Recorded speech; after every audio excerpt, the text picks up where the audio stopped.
एका असाही आपल्या स्त्रीवरती होय हात अतून घातला, तेव्हा जबरदस्ती करण्यासाठी तू तत्पर ठरला।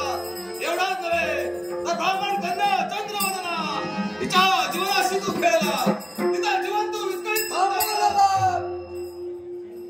आपण एक राजकन्यात भरल्या राजदरबारात आपल्याला थांबवण्याचा तिळमात्र अधिकार मला नाही। पण नाण्याला दोन बाजू असतात। एक बाजू नाण्याचं मूल्य ठरवते तर दुसरी बाजू नाण्याचं अस्तित्व सांगते। आज माझ्या शुद्ध चरित्रावर आपण लांछन देतात कोणत्या पद्धतीनं?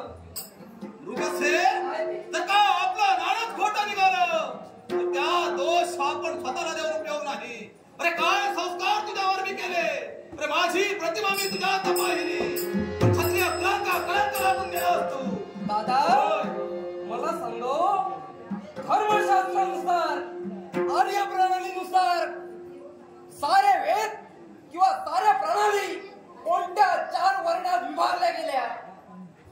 या विश्वाच्या ठिकाणी 4 वर्ण गेले, ते कोणते असतील तर ब्राह्मण, क्षत्रिय, वैश्य आणि शूद्र।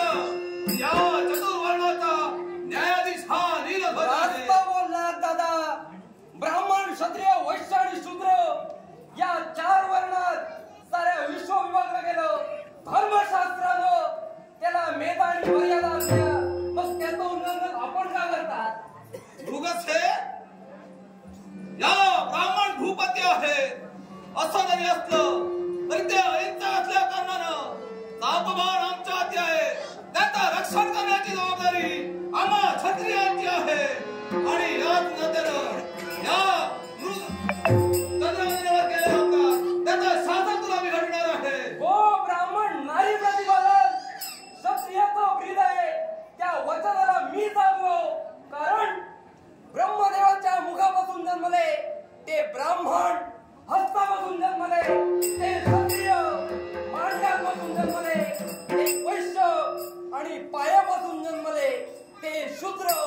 या 4 वर्णाची गणना याचं उल्लंघन मला करायचं नाही। या जनतेचा राजकारता म्हणून मी नसतोय, योग्य ते शासन करण्याचा, योग्य तो न्याय देण्याचा अधिकार माझा आहे। योग्य काय सत्य काय असत्य काय कळत नाही, अशा राजाच्या न्यायाची मला मिळत नाही। मृगसे अरे तोराच्या उलट्या बोंबा, अरे तारुण्याला मुसमुसलेला तू, या तरुणीचं सौंदर्य तुझ्या मनात भुरळ पडून गेलं, तिने तुला विरोध केला। असं असताना देखील सुद्धा कामवासनेने तू जागृत झाला। दादा तारुण्याला मुसमुसलेला म्हणालात, तारुण्य आहे माझं, प्रेम हे नकळतच घडणार। कारण प्रेम हे विधात्याला पडलेलं सुंदर विलासी स्वप्न आहे।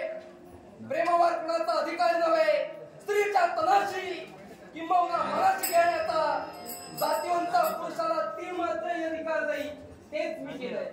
काय म्हणालास? ते तर तू केलंय, अरे ती एक ब्राह्मण कन्या आणि तू एक क्षत्रिय आहे।